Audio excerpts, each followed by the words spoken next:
Okay guys, I'm real happy with the way this thing mounted up with a little tweaking.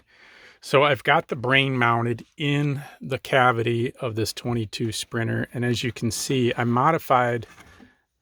just putting some thin slate in to quiet things down in there, but I modified the factory brackets. Now these were designed to be mounted to the back of the screen.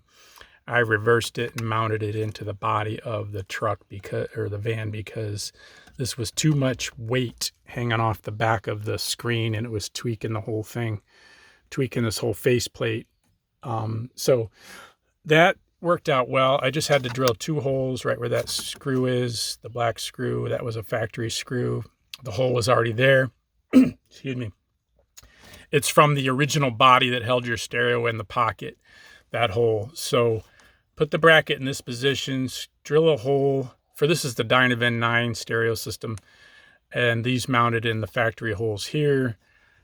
Did that on both sides. Now this thing's pretty darn stable. I don't think I'm going to hear anything out of it. But I hope that helps you guys. Appreciate any likes and subscribes. Again, down in the body of my video, you'll see other video links to the details of this install. Take care. Thank you.